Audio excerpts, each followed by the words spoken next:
Boa noite. Boa noite. Tudo bem? Luz aqui. Eu adoro vir aqui ao Centro Espírita João Batista, aqui é a minha casa, né? Adoro essa casa. Eu começo, antes de falar sobre o tema em si do Evangelho, eu começo lendo essa frase de Emmanuel, que eu achei pronta essa imagem na internet, eu achei ela tão bonita. O lar não é somente a moradia dos corpos, mas acima de tudo a residência das almas. Emmanuel sempre muito sensível, sempre muito inspirado para falar de coisas profundas com poucas palavras. Porque olha, nós não moramos numa residência somente os nossos corpos, mas as nossas almas moram lá, nós, espíritos, estamos lá. O que fazemos dos nossos lares, né? E aí nós começamos a falar do capítulo 22, não separeis o que Deus uniu, o que Deus juntou, dependendo da tradução, dependendo do tradutor. E nós começamos, antes de falar do tema em si, mostrando algumas curiosidades. Um homem que mais vezes se casou e se divorciou no mundo, até pouco tempo atrás, é Glenn Wolf, pastor da Igreja Batista nos Estados Unidos. Ele se casou 28 vezes, dessas 28 vezes ele ficou viúvo só 4. As outras 24 vezes, ele, 23 vezes, porque uma ele deixou a mulher, né? 23 vezes ele separou, divorciou, e aí a última ele deixou a mulher viúva. Então ele casou-se 28 vezes, morreu em 1997 esse homem. Um outro exemplo, a dançarina Gretchen, de 53 anos, já foi casada 14 vezes. Na verdade, casada mesmo, oficialmente, no papel, ela casou 6 vezes. Outras vezes, e dessas 14, para essas 6, ela foi morar junto, teve relacionamentos com esses homens. Seu último casamento foi com um empresário, filho de pastores da Assembleia de Deus, e acabou em março de 2011. Essa até é uma foto da Gretchen, para quem não lembra dela, casando. A atriz Elizabeth Taylor casou 8 vezes e 2 delas ela casou com o mesmo homem. Daí ela no auge da sua juventude, da sua beleza. Agora essa aqui é apaixonante. O chinês Wu Konghan, de 101 anos, e sua mulher, de 103 anos, eles estão casados há 88 anos, mas eles nunca tiraram uma foto usando roupa de noivo. O desejo deles acabou de ser realizado lá na vila de Nanchong, na China. Eles tiraram a foto no último dia 4 ou 5 de novembro e ela foi divulgada ontem, essa foto aqui.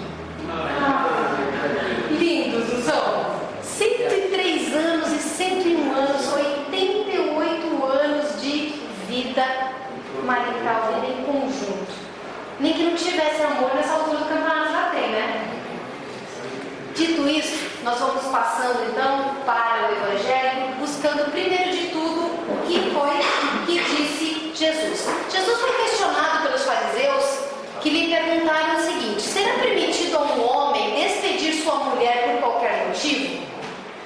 E o Jesus, nosso querido Jesus, diz assim: não lestes que aquele que criou o homem desde o princípio os criou macho e fêmea e disse, abre aspas, por essa razão o homem deixará seu pai e sua mãe e se ligará à sua mulher e não farão os dois senão uma só carne?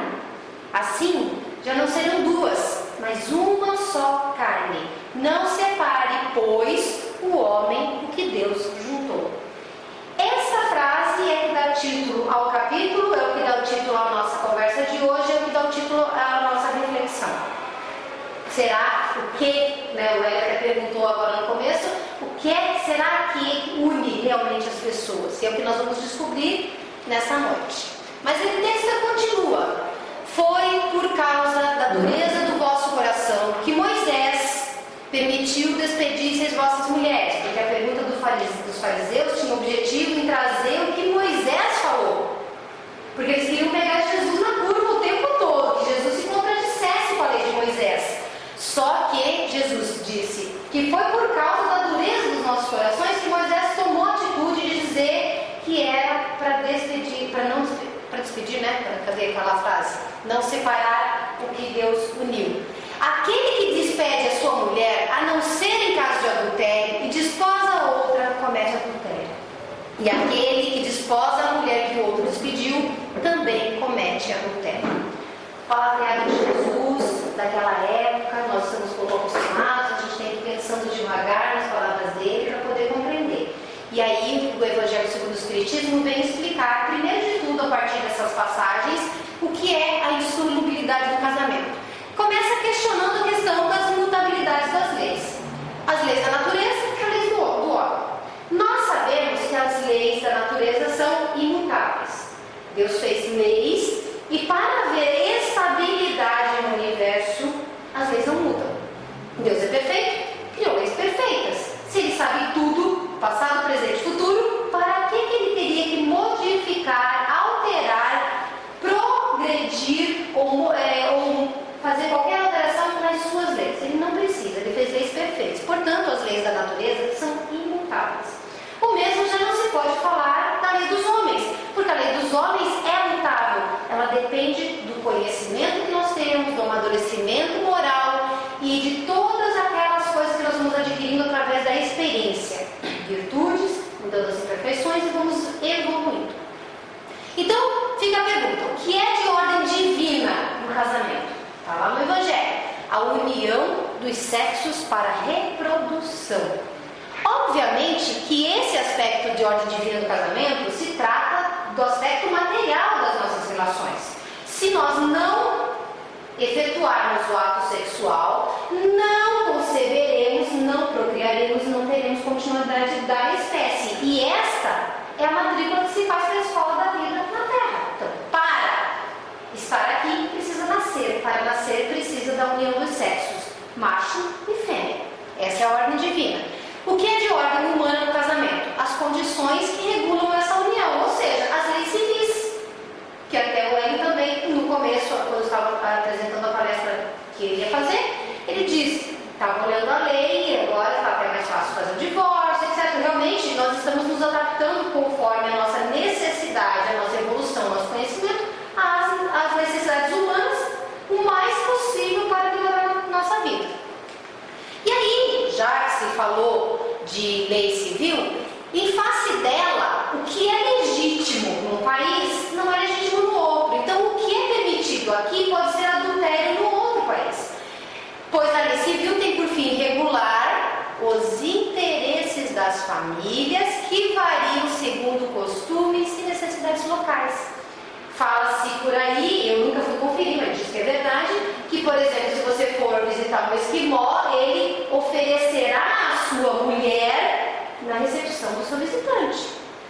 Em outros lugares, aqui, casar com menor de idade é considerado, ou ter o ato sexual com uma menor de idade é considerado crime. Em outros lugares do mundo se promove o casamento muito cedo, como antigamente era comum. E assim vai, então as leis vão mudando, vão se adaptando. Mas, paralelamente à lei natural, material, que é a união dos sexos, que é comum a todos. Veja, todas as espécies se unem sexualmente para a reprodução. Isso é para todas as espécies. De um modo ou de outro, isso vai acontecer. O que nos diferencia? Para nós, há uma outra lei divina que é imutável e é exclusivamente de ordem moral, que é o amor, a lei de amor. Essa lei de amor, ela foi criada por quê? Se já existia a lei da reprodução através da união dos sexos. Vamos descobrir. Diz o Evangelho: quis Deus que os seres se unissem não só pelos laços da carne, mas também pelos da alma, a fim de que a afeição mútua dos esposos se lhes transmitisse aos filhos e que fossem dois, e não um somente, a amá-los, a cuidar deles e a fazê-los progredir. Então Deus, com a sua sabedoria, Ele pensou: eu posso colocar a atração sexual e posso fazer com que as espécies se reproduzam, mas o que acontecerá após o fim do ato? O que acontece após o fim do ato sexual? Antes existe toda aquela dança do acasalamento, que ocorre em todas as espécies, e por mais que a gente não perceba, acontece na espécie humana também. Até terminou o acasalamento, encerrou-se o período de prazer, gerou, concebeu, mas o sexo já não está mais sendo aquela atração toda, já fez o que tinha que fazer.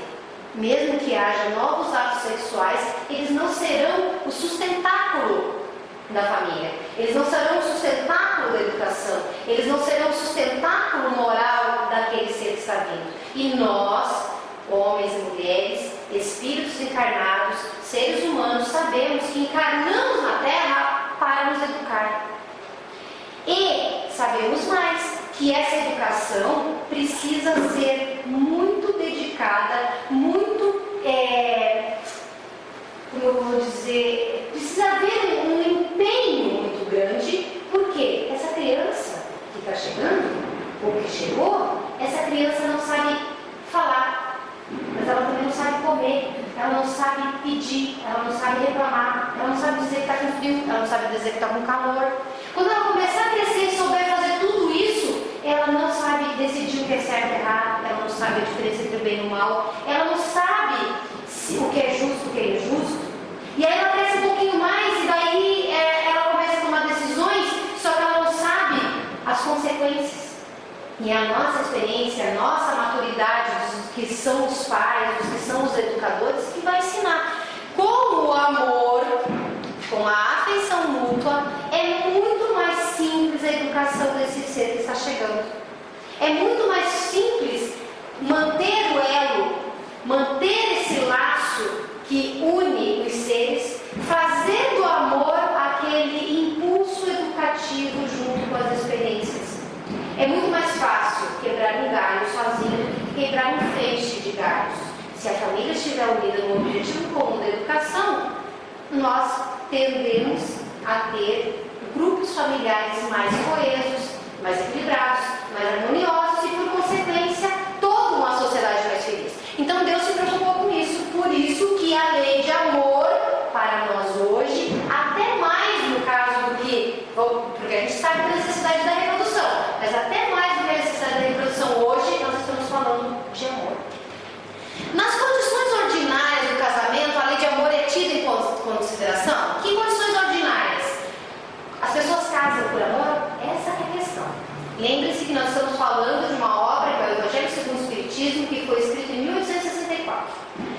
Essa obra fala da realidade de antigamente, mas já menciona a realidade de hoje também. Porque por mais que naquela época, e até no muito tempo, nós fôssemos obrigados a casar, por exemplo, porque a família tal vai fazer um acordo com a família tal, e aí os pais decidem o casamento dos filhos, hoje talvez não seja assim, mas existem ainda relações que são construídas fora do princípio do amor. Não se leva em conta a afeição de dois seres que, por sentimentos recíprocos, se atraem um para o outro. Frequentemente essa afeição é rompida, se isso não acontece.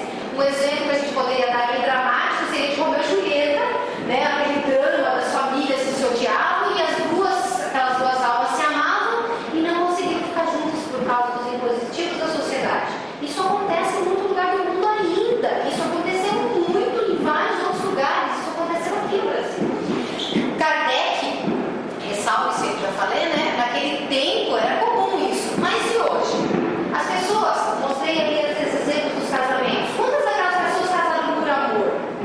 Quer dizer que o amor começa e termina 28 vezes numa vida?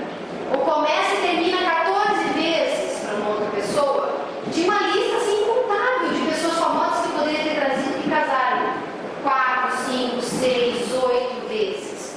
Então, qual é o fundamento? Eles estão casando pelo objetivo da procriação? Talvez sim, alguns têm filhos, talvez não, alguns não tiveram. Ou não tiveram filhos com todos os seus companheiros e companheiras. Alguns casaram pela questão do sexo, que na nossa sociedade tem sido cada vez mais estimulado, é muito mais estimulado o desenvolvimento precoce da sexualidade do que se falar, por exemplo, de virtudes e qualidades morais. Os nossos filhos, meu filho estava contando essa semana que ele, com 11 anos na escola, estava conversando com os amigos que assistem novela e eles estavam contando que acho que uma novela que acabou, eu acredito que foi a que acabou, tinha uma mulher lá com seios de fora. Ele já está na idade de eu falar de sexualidade para ele, e eu falo de sexualidade para ele. Só que ele precisa ver uma mulher voando na novela das 8, novela da noite? Aí a gente está estimulando. Então essas pessoas casam pelos motivos errados. E o que vai acontecer? Se separam se os motivos não são os que sustentam uma relação. mais o orgulho, a vaidade, a cupidez, uma palavra, interesses materiais. Hoje mesmo, até na faculdade, alguém comentou lá, como é que é o nome mesmo daquela moça que só casa com cirurgião plástico? Tem uma que só casa com cirurgião plástico, não lembro o nome dela, também não tem o caso. Mas ela casa, por quê? Porque ela se apaixona por aquelas mãos que vão deixá-la perfeita, como se ela não fosse envelhecer e ter rugas como todos nós. A grande verdade é que nós ainda nos apaixonamos pela ideia que a pessoa pode nos oferecer. Essa pessoa é bonita, eu vou ficar bem do lado dela. Essa pessoa é rica, eu vou viver bem do lado dela. Essa pessoa é famosa, eu vou ter poder ao lado dela. Que de lucro leva o sexo. Mas o amor verdadeiramente nem sempre foi convidado para essa relação. E aí, dentro do Evangelho se diz, será que pode a lei civil, os compromissos contraídos, substituir a lei do amor, se esta não preside a união? Será que é suficiente você impor a lei dizendo, está casado, vamos ficar casados? Sem amor, resulta frequentemente separarem-se por si mesmos os que à força se uniram. Acontece o rompimento. Se não acontecer um rompimento formal, cada um para o seu canto, para a sua casa, um rompimento legal, divorciou, dentro do lar, o rompimento aconteceu de qualquer forma na relação. Daí, essas uniões infelizes que acabam tornando-se criminosas, dupla desgraça que se evitaria se ao estabelecerem-se as condições do matrimônio, não se abstraísse da única que o sanciona aos olhos de Deus.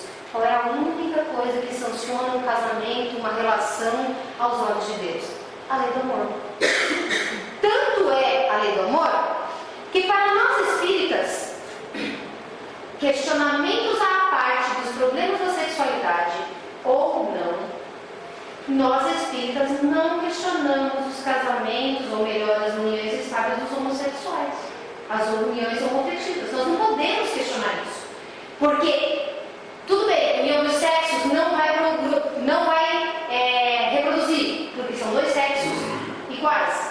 Só que se houver amor, alma a alma, quem de nós espíritas poderá questionar aquela relação? A homossexualidade é uma coisa, eu não estou discutindo homossexualidade, se é certo, se é errado, se está justo, se não está justo, não é problema nosso neste momento.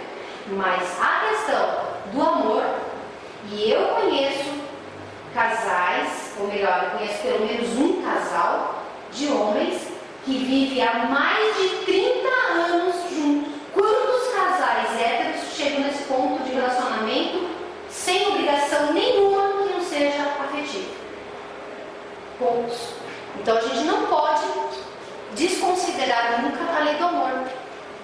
Quando disse Jesus, não separeis o que Deus juntou, se deve entender com referência à união segundo o quê? A lei de Deus, aquela que a gente falou da natureza, a lei imutável, eterna, invariável, e não segundo a lei dos homens, que são as leis civis, que vão mudar.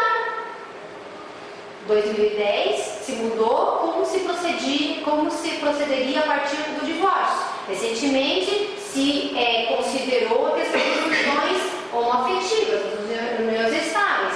Antigamente não podia divorciar, hoje pode divorciar. As leis vão mudando, vão se adaptando às necessidades sociais e das populações. Então será supérflua a lei civil? Será que ela é dispensável e nós devemos voltar aos casamentos segundo a natureza? Eu te amo, você me ama, nós nos desejamos sexualmente, queremos ser filhos, queremos reproduzir, vamos voltar a isso? Pura e simplesmente? Não. O Evangelho nos diz que a lei civil tem por fim regular as relações sociais e os interesses das famílias, de acordo com as exigências da civilização, por isso é útil, necessária. Porém, temos que compreender que ela é variável. Aqui, mais uma vez, eu puxo a questão das uniões homoafetivas, porque ela cabe muito bem em vários dos nossos exemplos. Aqui ele fala aqui, dentro do Evangelho, interesses das famílias e relações sociais. Duas pessoas vivem como esses dois companheiros há 30 anos juntos. É óbvio que eles construíram bens juntos, construíram uma vida juntos, herdaram posses. Quem vai ficar? Se um desencarna e a família chega e diz assim: bom, ele não tem mulher, ele não tem filho, então a herança são dos seus herdeiros naturais, como chama a nossa lei. Aí o pobre coitado que sobrou, porque o outro morreu primeiro, vai ficar sem nada. Na verdade, que trabalhou também. Trabalhou também. Sim, os dois trabalharam, os dois construíram, os dois realizaram e os dois se respeitaram nessa relação. Então eu estou dando um exemplo hipotético para vocês verem como é necessária a lei civil. Aqui não é questão de ser certo ou ser errado o motivo que os levou a unir-se. Quer dizer o seguinte: eles se uniram, há uma relação estável e essa relação estável conquistou coisas que na nossa realidade de encarnados na Terra ela é material. É necessário reger pelas leis naturais, pelas leis humanas, portanto precisa alguém para dizer: não, vai ser assim e vai ser assado. Porque se nós deixássemos por conta só da nossa boa vontade, nós muitas vezes, quando eu falo nós, não sou eu nem vocês, mas a sociedade, né, em geral, nós poderíamos cometer erros terríveis por ambição, por egoísmo, por vingança e outros sentimentos menos dignos que, se a lei não existisse, nos daria a chance de cometer. Então, não é para voltar aos tempos que não existia nenhuma lei para reger as nossas relações, mas apenas compreender que elas vão mudar, que elas vão se adaptar às nossas necessidades. A lei civil, ela deve ser previdente, porque o homem civilizado não pode viver como selvagem. Entretanto, nada se opõe a que ela seja uma consequência da lei de Deus. Vejam bem, nós hoje não temos uma lei humana em lugar nenhum, pelo menos até onde eu sei, que seja perfeitamente compatível com a lei divina. Mas nas últimas décadas, nos últimos séculos, tem se feito um movimento lento, mas contínuo, que está muito adequado com a nossa transição de mundo de expiação para mundo de regeneração, onde as nossas leis estão se preocupando com os direitos das pessoas. Não são só mais as limitações, não são mais só os deveres, mas os direitos. Nós temos direitos que a gente chama vulgarmente de direitos de primeira geração, de segunda geração, de terceira geração, já estamos diante de outras gerações, e cada geração que a gente chama é uma nova leva de leis privilegiando os direitos do ser humano, respeito ao ser humano. Então, quando o Evangelho fala que a lei, nada se opõe que a lei seja uma consequência da lei de Deus, significa dizer o seguinte: hoje as nossas leis são muito melhores do que eram. E no nosso futuro, se Deus quiser, não muito longe daqui, nós teremos leis muito melhores do que hoje. Muito melhores. Só que a gente precisa ver que às vezes uma lei que é boa nos prejudica. Por quê? Porque todo mundo usa mal e quem faz certinho acaba sendo penalizado, né? Mas isso é uma outra coisa, só que faz parte dessa hora de adaptação. Só que a gente não pode abrir mão das leis por conta disso. O que é mais humano, caridoso e mais moral? Juntar, unir, encadear dois seres que não podem viver juntos porque já estão se odiando, mantê-los no casamento, ou lhes restituir a liberdade. A perspectiva de uma cadeia indissolúvel não aumenta o número de uniões irregulares? Olha só, em 1864, Kardec perguntava, os espíritos falavam sobre a necessidade do divórcio. Será que é justo pegar duas pessoas que pensaram um dia que se amavam, que se atraíram para tentar reatar-se espiritualmente, porque nós sabemos que existe todo um processo de várias vidas, de reconstituição de qualidade de relacionamento, de você tentar unir uma família para poder todo aquele grupo aprender a se respeitar, se perdoar, se amar e construir espiritualmente um elo fraternal efetivo de amor? Será que quando isso não dá certo, é justo manter essas pessoas se odiando, às vezes cometendo crimes umas com as outras, ou também fazendo o que ainda é muito comum, abandonando o lar e indo morar com um terceiro, com um segundo, com um terceiro? Porque as uniões irregulares, elas surgem do quê? Eu não separo daqui, mas eu não quero mais viver com essa pessoa, então eu vou morar com outro.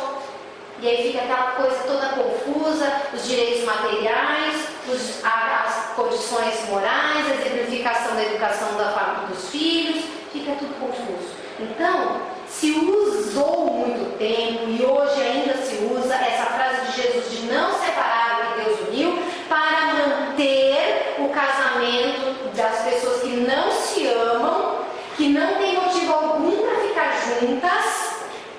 Porque se você tem uma relação de amizade, não é o homem da minha vida, não é a mulher da minha vida, mas eu tenho uma amizade de respeito, eu não tenho interesse em sair por aí arranjando um outro relacionamento. Tem muita gente que mantém o casamento por amizade, e amizade não é amor? Não é laço afetivo? Pode ficar assim? Pode. Deve ficar assim? Se conseguir, fique. Porque você não vai desistir de uma experiência que vai ser construtiva para os dois. Estão construindo um novo relacionamento espiritual. Agora tem horas que não dá. E aí com a teoria mal interpretada do que disse Jesus, se prende pessoas que cometeram erros piores do que se tivessem se divorciados. Então, lembra desse tipo de família que as pessoas exigem no casamento, já contratam desde criança. exatamente. Alguns até conseguem conviver com uma amizade, foi bem, nunca foi amor, mas foi bem. Agora, aqueles que realmente não conseguem conviver, por opiniões diferentes, criações diferentes, tipos diferentes, foi uma coisa que a família impôs, coitada dessas pessoas. Exato. E E existe, gente, quantas pessoas em determinados grupos religiosos não podem se relacionar com outras pessoas de outros grupos religiosos. Eu conheço uma família cujo padrasto é extremamente religioso de determinada religião. A esposa, ela tem a mesma religião, mas por ter familiares de outra, que no caso a outra são os espíritas, ela tem a compreensão das questões espíritas, não é espírita, mas simpatiza, respeita. E o filho, que está na adolescência, decidiu estar entre ser espírita e ser umbandista. Está indo no terreiro e está indo no centro espírita. Então, por causa dessa questão religiosa, está tendo um caos familiar, discussões. A mãe fala para o filho não ir no centro, embora esteja fazendo bem, e ela saiba que está fazendo bem porque ela não quer estar com o marido. E o marido fica pegando no pé do enteado. É confuso. Isso não é relação familiar. Agora imagina aquela moça, aquele moço que foi criado naquele quadrado dizendo não, se fizer isso é pecado, se fizer isso é errado, se fizer isso vai para o inferno. E aí você não pode nem mesmo se relacionar. Só que você vai se relacionar. Você vai pegar o ônibus com o espírita, você vai estudar do lado do evangélico, você vai trabalhar com o católico, você vai para a festa e vai encontrar o ateu, você vai sair na rua e conversar com o budista. E a gente está se relacionando com outras pessoas. E o amor não pede licença. É uma afinidade espiritual que nasce de forma natural e você não vai poder se relacionar por causa disso. Então é isso que ele pergunta. E aí leva ao divórcio toda essa confusão, porque vai casar com a pessoa errada. A lei humana, que tem por objeto separar legalmente, nesse caso é o divórcio, o que já de fato está separado. O divórcio vai chegar a dizer assim: o senhor pode ir para a direita e a senhora pode ir para a esquerda. Já estavam à direita e à esquerda, só efetivou isso legalmente. Não está tendo nenhuma violação das leis de Deus, porque a lei de Deus é a lei do amor e a lei da união do sexo para a reprodução. Se eles nem se amam, para nem se ver pintado, o sexo está difícil. E se eles não se amam, estão se odiando, se desrespeitando, para que você vai fingir que existe um casamento? Porque um homem representando Deus dentro de uma religião disse que vocês estão casados? Quem casou? Foi o homem que casou com as pessoas ou foi Deus? Deus não desceu e veio em pessoa física dizer que aquela relação ela estava acostumada e não poderia ser violada. Foi alguém que disse. Só que alguém disse porque se presumia uma relação de amor. Se não tem amor. Então, o divórcio não é isso, não sou eu que estou dizendo. O Evangelho segundo o Espiritismo não é contrário à lei de Deus, porque não existe violação da lei do amor.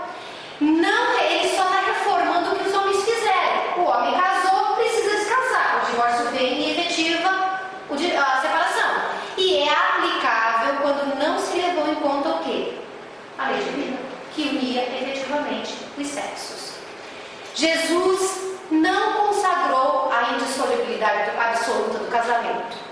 Disse ele: foi por causa da dureza dos vossos corações que Moisés permitiu despedir-se as vossas mulheres. Ao tempo de Moisés, não sendo a afeição mútua a única determinante do casamento, a separação podia tornar-se necessária. Então, no tempo de Moisés, ele disse que podia separar. Mas veja, era uma confusão danada, porque as mulheres daquela época elas eram lapidadas, elas eram apedrejadas no tempo de Jesus também.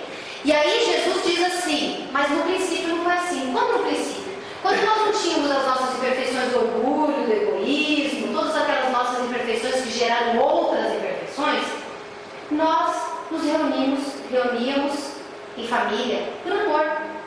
Sabe aquela história do desenho do homem primitivo das cavernas, que ele pega um daqueles, como é que é, daquele macaco grande, nem sei como chama aquilo, e, é macaco mesmo?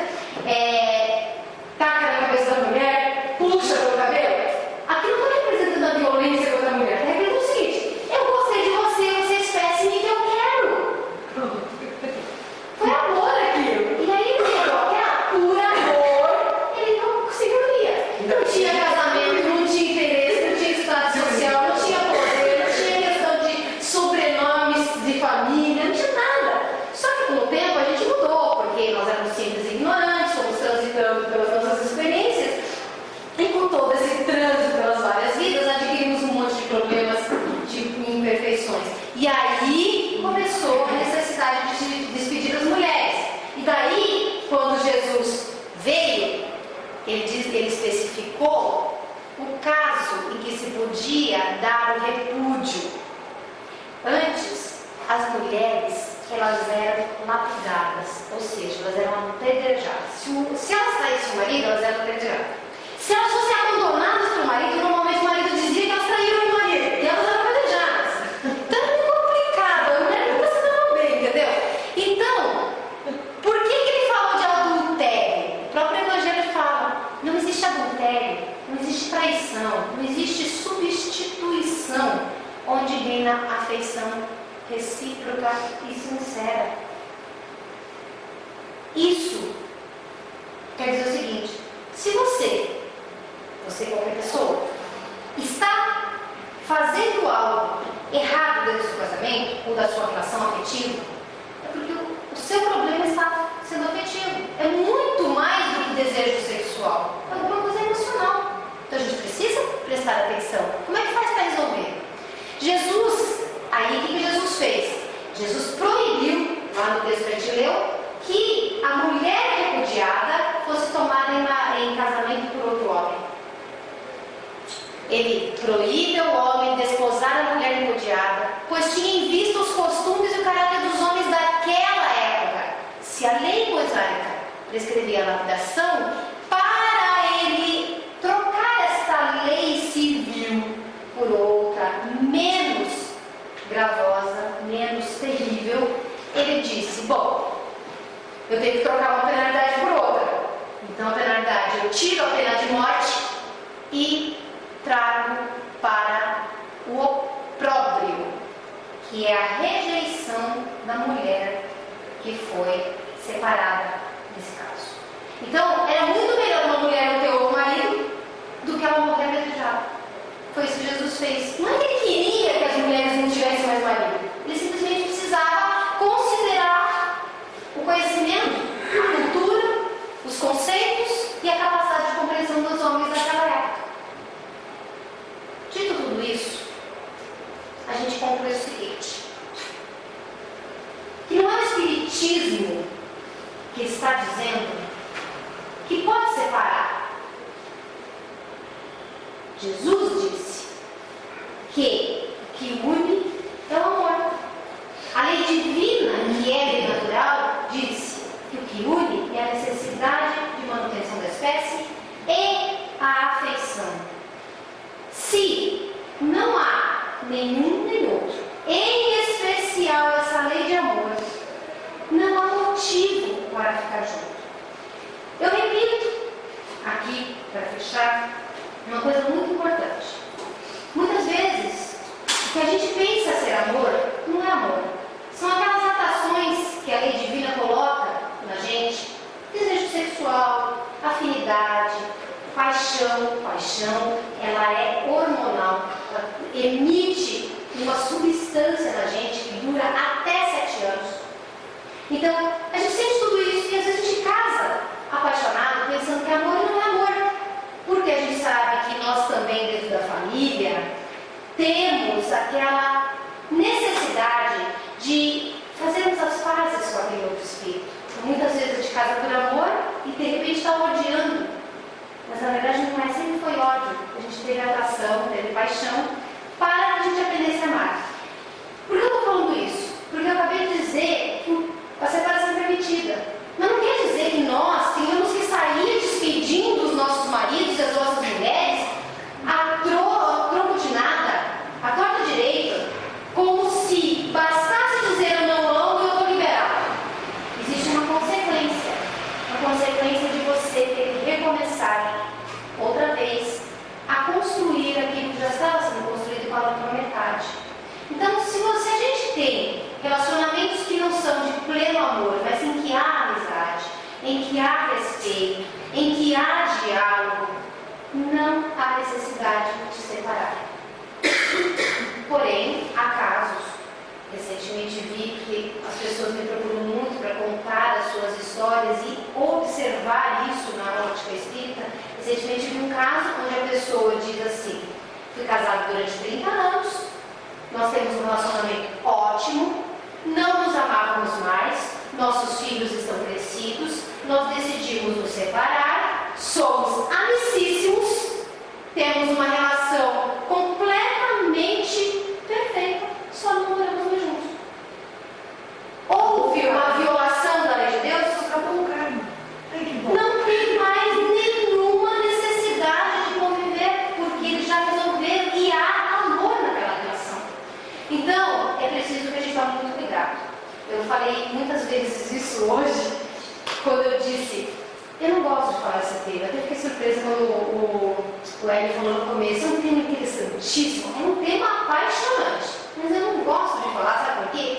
Porque nós somos muito complexos na relação humana com o próximo.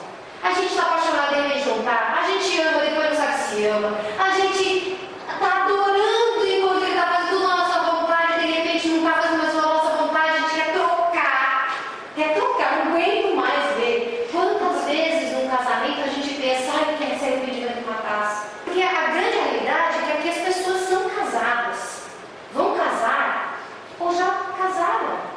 E elas sabem o que eu estou falando, vocês sabem o que eu estou falando, porque as relações são assim. Então a gente precisa saber, não é obrigado a ficar junto quando está tudo errado e em vez do lucro do amor está tendo o prejuízo do rancor, do ódio, da mágoa.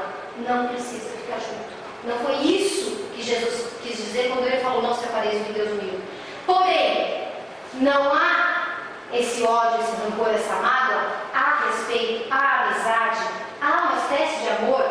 Se puder ficar junto, vamos ficar junto. Porque a gente se comprometeu com isso, a gente combinou isso, para a gente crescer. Dá para fazer a separação sem ódio, sem rancor, sem mágoa? Não dá para viver junto, ou a gente optou, eu agora não amo mais, ou ele não ama mais, ou você não ama mais. A partir daquele momento, ama outra pessoa, então liberta.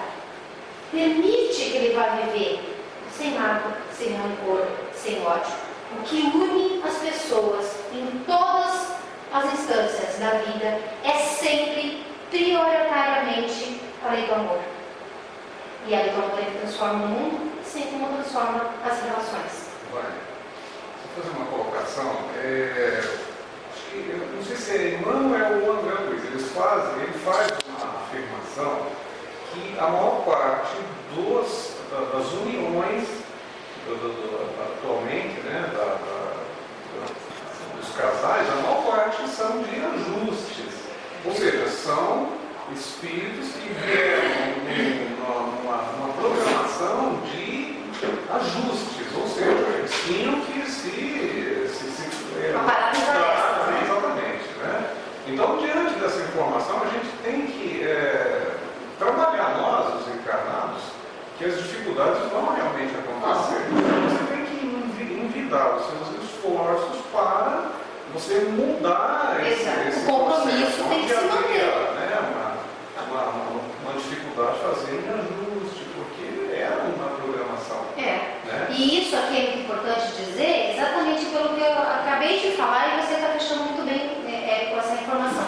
Porque o que acontece é o seguinte: se a gente for achar que qualquer divergência que a gente tem com o outro, que nos fere, que nos magoa, e somos nós que nos ferimos e nos magoamos com o outro, não o outro que faz isso com a gente, porque ele está sendo o que ele é.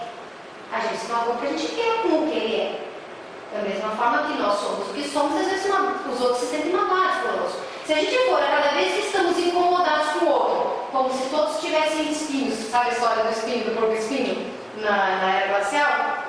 Na história do porco espinho, que os espinhos, assim, todos os porcos espinhos foram se proteger numa caverna, e o espinho de um feria o outro, feria o espinho do outro, feria esse um e aquele do lado, e eles começaram a se afastar, e começa todo mundo a morrer congelado. E aí eles perceberam que para sobreviver precisava do calor do corpo do outro. E começaram a dizer assim: bom, é melhor suportar alguns espinhos do que perder a existência. Então, na relação humana, do casamento, da relação com o próximo, assim, é melhor suportar alguns espinhos do que perder a encarnação, do que perder a oportunidade de ajuste, de reconciliação. Nós, eu acredito que posso dizer isso em nome do Espiritismo, nós espíritas devemos considerar que o que nos permite efetivamente separar ou é a plena consciência de uma relação de amizade profunda em que não haja mais caráter sexual nenhum e que você continua tendo um relacionamento com aquela pessoa de amizade, como o caso que eu contei agora do casal que separou com 30 anos e é amicíssimo, ou quando há uma profunda quebra do ajuste, o ódio, a mágoa e o rancor, que mais tarde causarão prejuízos terríveis nessa relação que vai para o mundo dos espíritos. Tirando isso, temos que tentar manter as nossas relações com o máximo de carinho, de dedicação, de diálogo, de amizade possível. E é possível ter excelente relação com a outra pessoa se as duas partes fizerem isso. Mais alguma dúvida? Já até? Só queria que você colocasse aquela foto no início. Aquela foto linda, né? Só para... Aquela do chinês. Só pela idade, né?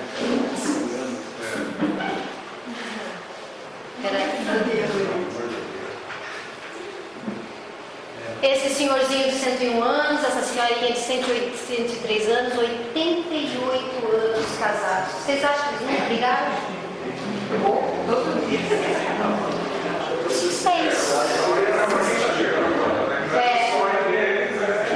Quem chegou agora, eles queriam ter uma foto de... Foi essa semana essa foto. Eles queriam ter a foto de vestido de noiva e de noiva. Gente, muito obrigada a todos vocês. Você vai fazer parte dele? Posso fazer então? Pai amado, querido Jesus, nós somos muito gratos por mais uma vez podermos estudar a Tua lei através das mensagens cristãs e através também do incansável e belíssimo trabalho de Allan Kardec na codificação. Com a lei, com a mensagem de Jesus e a forma didática de Kardec, organizar as explicações, nós hoje podemos sair daqui um pouco melhores, mais responsáveis, mais comprometidos, mas felizes por estarmos nas nossas experiências, porque estamos conseguindo resolver o nosso passado e construir um novo futuro. Que possamos ser gratos neste momento por todas as nossas relações, todos os nossos relacionamentos, para que possamos sempre, focando em cada um deles, dedicar o maior amor possível que tivermos. Se não for o amor daqueles companheiros que também usam a parte da união dos sexos, que seja o amor da amizade, o amor do respeito, o amor da dedicação fraternal, à construção mútua da evolução. Que Jesus ampare e abençoe a cada um de nós, nos levando aos nossos lares e abençoando os nossos lares, fazendo com que a nossa casa não seja só parede e teto e chão, mas um lar onde o amor existe e se amplia a cada dia. Que assim seja. Graças a Deus.